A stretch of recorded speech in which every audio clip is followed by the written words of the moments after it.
Good evening friends, this is Professor Vishal, and in last session we started the solution of exercise first from first chapter, that is some basic concepts of chemistry. In first question we have discussed in detail solution of MCQs. Now we are going to start our second question in this session.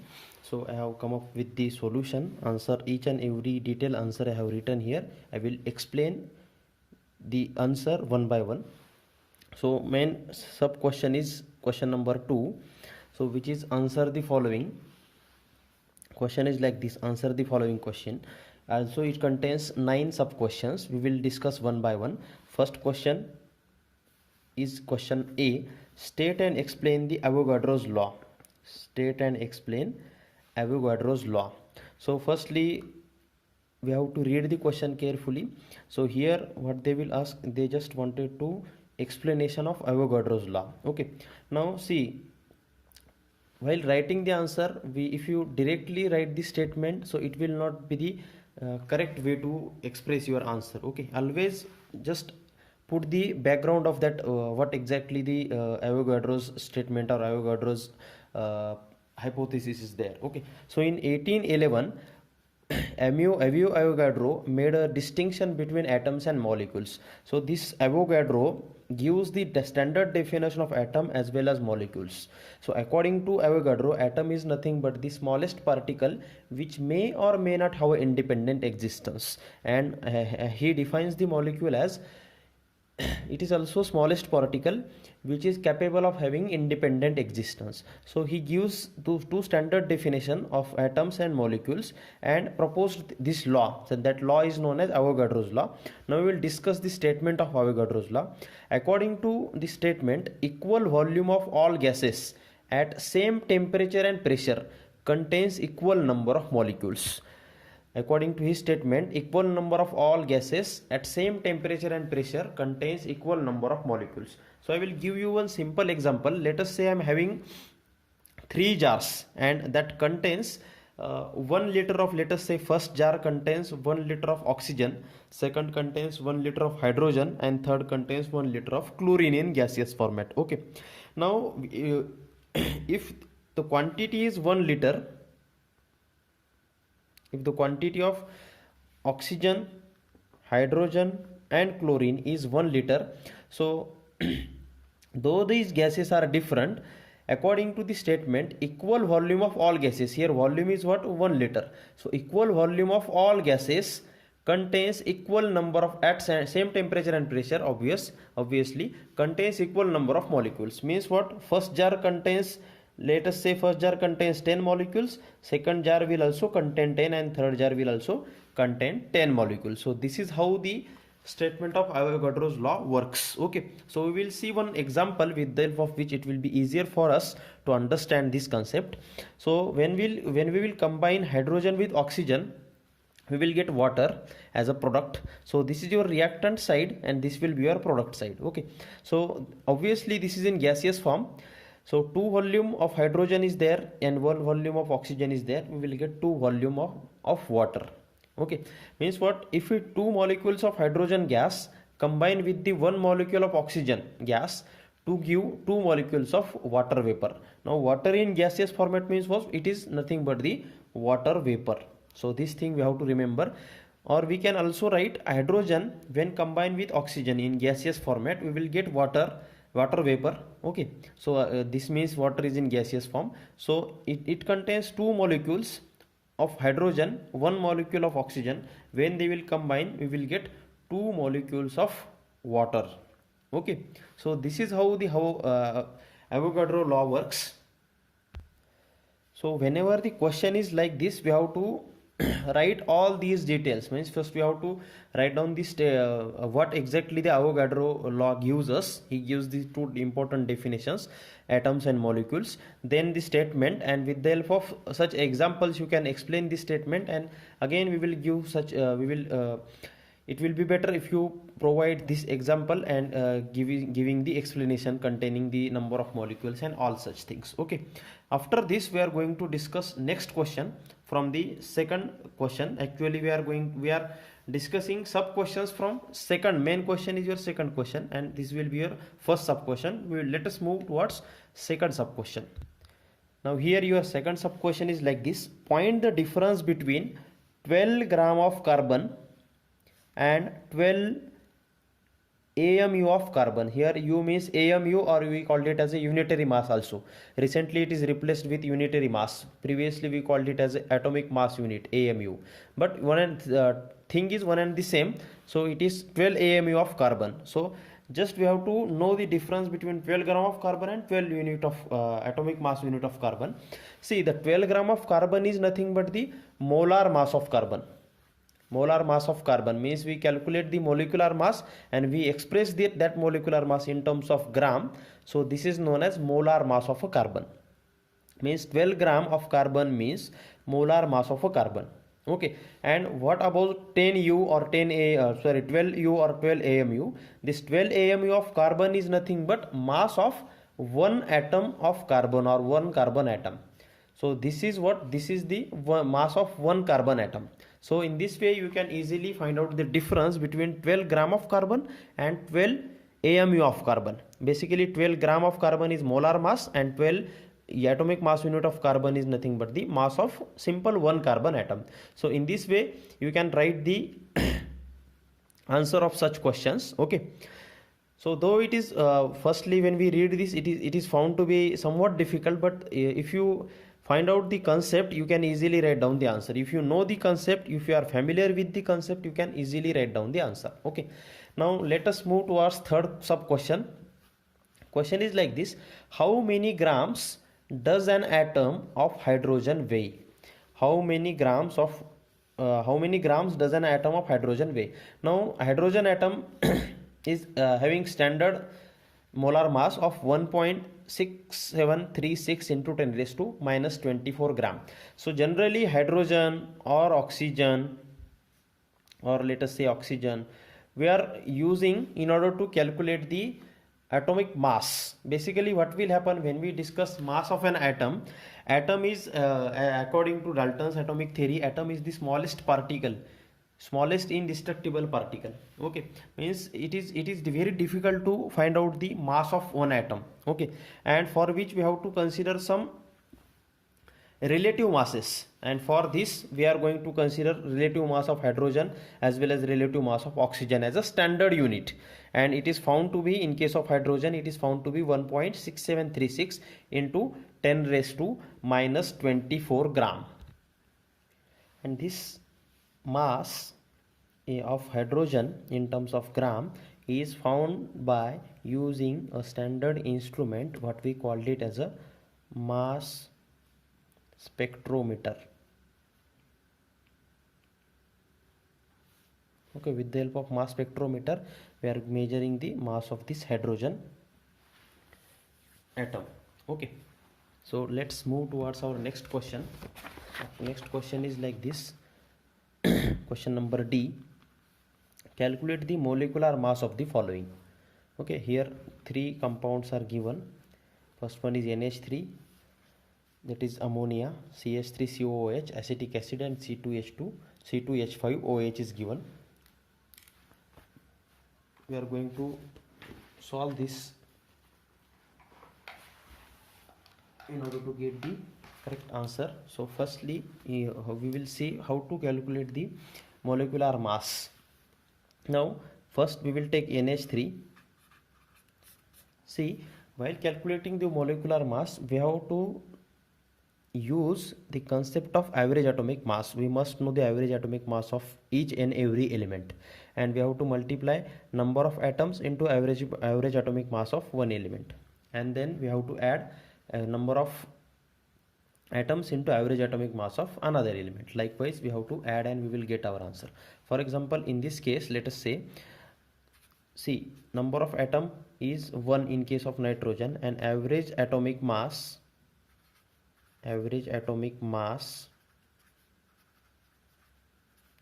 of nitrogen plus 3 atoms of hydrogen, and average atomic mass of hydrogen. Okay, so in this way you have to calculate. So here 1 as it is, average atomic mass of nitrogen is 14 unit plus 3 into average atomic mass of hydrogen is 1 unit. So if you add it, 14 plus it becomes 3, so 17U. So this 17U is what? Average atomic mass of NH3. So this is how we are going to calculate the, sorry, this is 17 unit is the molecular mass of NH3, not average atomic mass. Okay, so how we are calculated, we just take, so here if you identify two elements are there, nitrogen and hydrogen.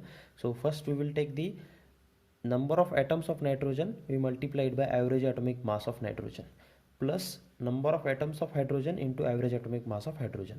So in this way we calculated and we will get answer as a 17 unit, that is the molecular mass of ammonia is found to be 17 unit. Okay, so similarly you can calculate for CH3COOH also, that is acetic acid. See, if you see here, I will directly write instead of writing all these details. If you see, two carbon atoms are there, so I will write 2 into average atomic mass of carbon is 12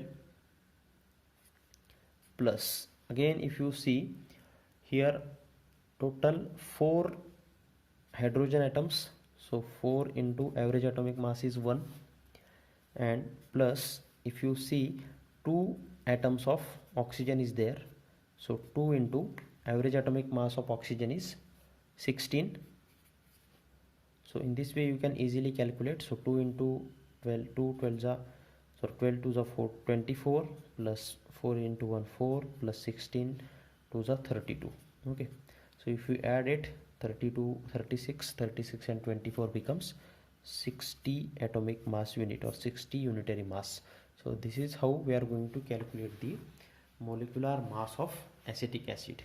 Okay, and similarly we will proceed for third case, that is third example, that is C2H5OH. Here again if you see, 2 atoms of carbon are there, where average atomic mass of carbon is 12 plus 5 atoms of hydrogen are there, average atomic mass is 1, and plus again if you see here,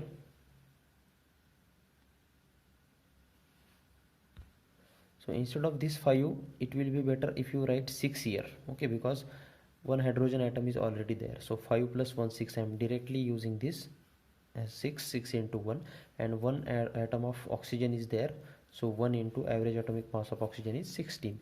So if you add it, 2 12s are 24 plus 6 plus 16, 32 plus 24, that is 46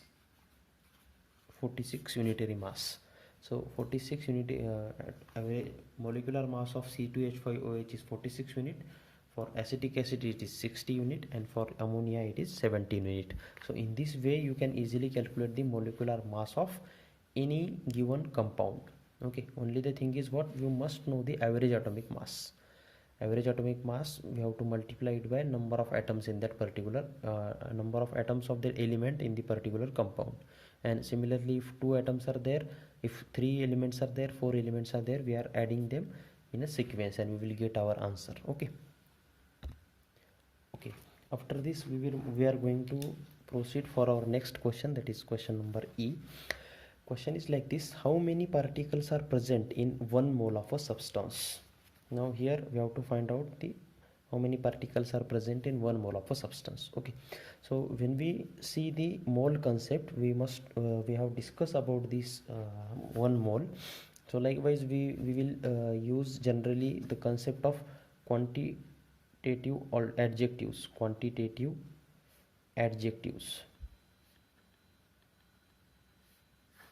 isn't it? Means what, let us say when we discuss about the bananas, so we instead of 12 bananas we called it as a 1 dozen. So this is what, this is nothing but the quantitative adjective. Similar to that, 1 mole is also expressed in one that is quantitative adjective.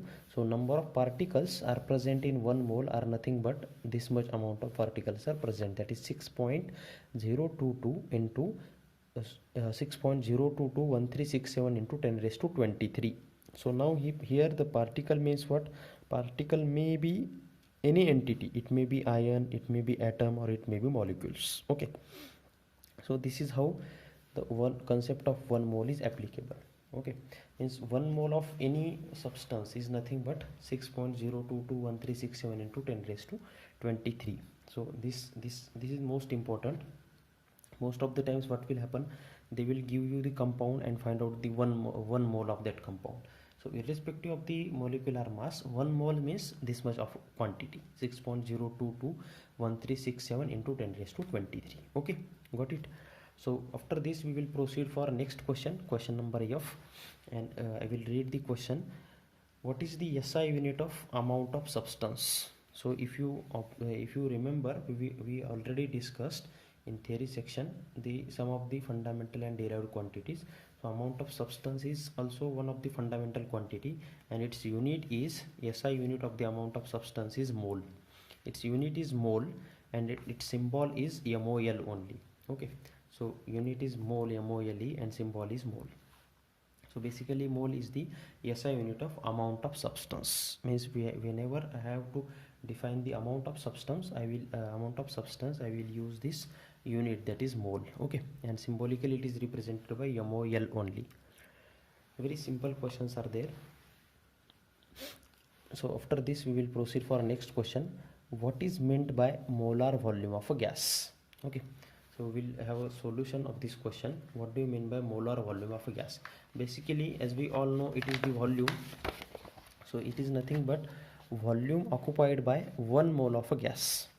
Molar volume is nothing but volume occupied by 1 mole of a gas at STP condition. Now what do you mean by this STP condition? We called it as a standard temperature and pressure condition. So standard temperature and pressure condition means temperature is 0 degree centigrade and pressure is 1 atmospheric pressure. So that particular condition we called it as a STP condition. Means at STP condition, with the volume occupied by 1 mole of gas, that volume we called it as a molar volume. Okay, this particular two words are important at STP condition only. Okay, so now molar volume of a gas at STP is nothing but 22.4 decimeter cube. So this is standard value. At STP it is found to be 22.4 decimeter cube. Okay, so again this is the easiest theory concept we already discussed in theory session. We will proceed for our next question, that is question number H. After this, state and explain the law of conservation of mass. So according to whenever they will ask in your question any laws, total we have seen 5 laws. First one is this law of conservation of mass. Second, we have discussed about law of definite proportion. Third, law of multiple proportion. Fourth, we already discussed about the law of reciprocal proportion.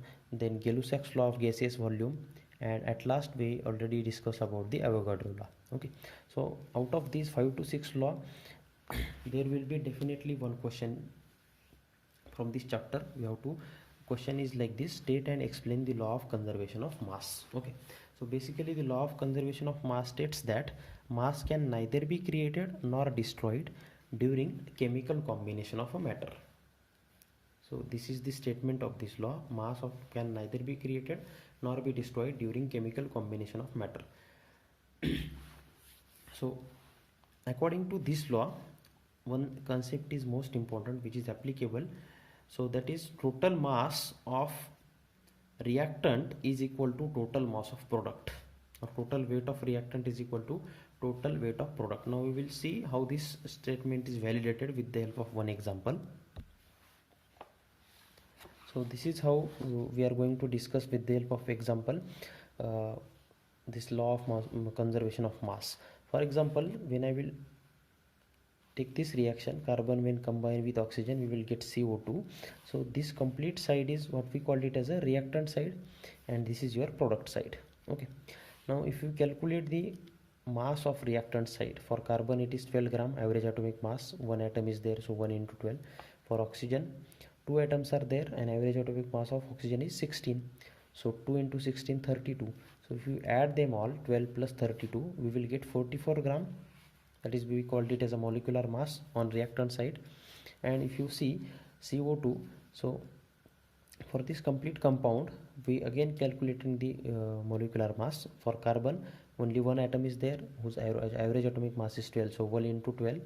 And for oxygen, so here I can write 1 into 12, and for oxygen two atoms are there and average atomic mass is 16, so 12 plus 32, so it is found to be 44 gram. So if you see this side is reactant side, so 44 gram we will get on product side, and same value, that is 44 gram we will get on reactant side. So this is how reactant side and product sides are equal. Total mass of product side, reactant side and product side are equal. So this is how this law of conservation of mass validates. Means mass can neither be created nor be destroyed during this process. Okay, total mass is constant during the combination of a matter. Okay, so this is how the law of conservation of mass is validated. After this we are going to discuss about last question from this from the second question. This is probably last sub question. Now question is like this: state the law of multiple proportion. We have to discuss about the law of multiple proportion. Okay, so firstly we will see the statement of law of multiple proportion, then we will understand it with the help of one example. Okay, so now according to law of multiple proportion, if the two elements combine to form more than one compound, then if the mass of one is kept constant and second element bears a whole number ratio to each other, means generally in order to get the compounds, what we will do, we will combine two elements, and then when we combine two elements we will get a compound. And in that compound, if the mass of one element is kept constant, we will kept the kept constant mass of one element, and second element bears a whole number ratio with each other. If we kept the mass of first element constant, we will get the second element in a whole number ratio. Okay, so now there are n number of examples. With the help of one example I will try to explain this concept to you all. So see, I'm using this this two elements, nitrogen and oxygen. So we will get different types of compounds here. When we combine nitrogen and oxygen, we will get different types of compound. Likewise, first compound I will get N2O, that is nitrous oxide. So this is nitrous oxide. We commonly call it as a laughing gas, isn't it? Then second compound we will get NO, that is nitric oxide. This is nitric oxide, or we commonly call it as a nitrogen oxide. Okay, third compound from nitrogen and oxygen we will get N2O3, that is nitric trioxide. Fourth we will get NO2, that is nitrogen dioxide. And fifth compound we will get when we combine nitrogen with oxygen, that is N2O5, that is nitrogen pentoxide. Okay, so when we combine nitrogen and oxygen we will get these five compounds generally. Okay, now according to the statement we will find out first the mass of nitrogen and mass of oxygen. In this compound, first compound, mass of nitrogen is found to be 28. Similarly 14, 28, 14, 28. Okay, and for oxygen it is found to be a 16, 16, 48, 32 and 80. Okay, now one question arises, why am mark cross sign over here, or cross line over here? So this is what the application of law of multiple proportion. According to the statement, if we kept mass of one element constant, I am keeping the mass of nitrogen constant in this example. So for it is to be constant, so minimum value I have to find out, so it is found to be 14. So I will convert all these masses into 14. So in order to convert this 28 into 14, I have to divide it by 2, so it becomes 14. Similarly, when I divide this by 2, I have to divide this by also by 2, so it becomes 8. Likewise, what I did, I just converted into 14, and similarly applying conversion factor to the mass of oxygen also, and I will get mass of oxygen. For first compound it is 8, for second it is 16, for third it is 24, for fourth 32, and for fifth 40. Okay, 1:2:3:4:5. Okay, so this is how we are using this concept, and we will get our answer in a most easiest way. So this is what the law of multiple proportion is. Okay. So if we keep mass of one element constant, we will get second element in a whole number ratio with each other. Okay, so after this, so these 9 questions I think I have covered from your second sub question. That is, title of that question was, so this was the title, answer the following questions. Okay, so it contains, second questions contains 9 sub questions. I think I have covered these 9 questions with detailed solutions. Okay, so hope it will understood. So after this we are going to proceed for third question. Your third question is like this, given so we have to give one example of each. Instead of given here, question is like this, give one example of each. So first it is given as homogeneous mixture, second heterogeneous mixture, third element, and fourth one is compound. So we have to give one example for each. Okay, so now when we discuss about homogeneous mixture, so solution is the perfect example of homogeneous mixture. Solution of, let us say, sugar and water, so more precisely, so this is homogeneous mixture. Homogeneous mixture means what? When we take the sugar and water, sugar will completely dissolve inside the water and we will get one complete solution. Okay, so that is what we call it as a homogeneous solution. Okay, so in this case, if you discuss about solute and solvent, sugar is the solute and water is the solvent. Okay, so this is how the homogeneous mixture is. Now example of heterogeneous mixture is likewise any suspension. So suspension means, let us say, when I will put the oil inside the water, oil I will drop the few, when I will pour the some droplets of oil inside the water, so this becomes suspension, and this we call it as a heterogeneous mixture. Okay, so now third is the element. You can give any example, so I'm giving the example of gold over here. And fourth is compound. So there are n number of compounds, so such as distilled water, or let us say we have already discussed about nitrogen, compound of nitrogen and oxygen, NO2, NO, N2O5, likewise. So these are all compounds. So in this way you can easily give the example of each. So this is very basic question. Now after this we are going to discuss about fourth question. That is, we are going to solve each and every problem from this chapter, so that it will be easier for you to solve the numericals, all kind of numericals. We will discuss this question in our next session. Thank you.